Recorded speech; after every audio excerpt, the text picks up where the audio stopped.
Hi everyone, this is Dr. Khorasani. This patient presented to me with an atrophic scar on her forehead. This scar is a result of linear scleroderma, an autoimmune condition typically seen in young females. Given the extensive loss of the fatty layer of the skin, I decided to fill this depression with patient's own fat via fat transfer.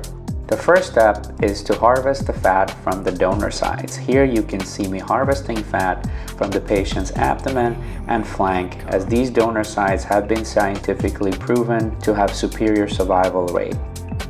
Next, I'm performing a nerve block in order to ensure my patient has no discomfort, as this patient is awake during this procedure. I then carefully mark the recipient side where I'm going to inject the fat.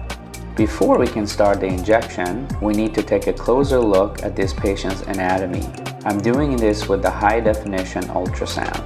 I can measure the thickness of the fatty layer before the injection and then comparing this with the thickness of the fatty layer after the injection in order to ensure that enough fat was placed in the right location.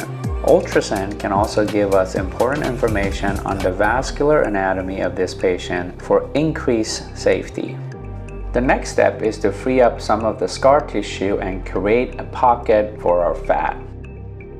Finally, we can take our purified fat and inject it to the forehead depression. Here I'm using a blunt cannula in order to prevent any accidental injury to the vessels of the forehead. You can also see the patient using laughing gas for an extra layer of comfort. Research has shown that up to 50 to 65% of the fat cells can survive this transplantation. Therefore, for optimal results, this procedure may have to be repeated one more time. Majority of our patients need to do this procedure twice in their lifetime in order to get complete correction. Now let's take a look at our final ultrasound images. The image on the top is a pre-op image illustrating the depression, and the image on the bottom is our post-op image illustrating complete correction of the depression. Okay, so we are 2 weeks out. She looks amazing. So happy for her.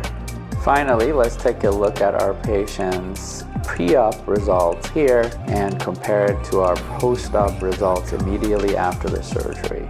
Thank you so much for watching. This is Dr. Khorasani.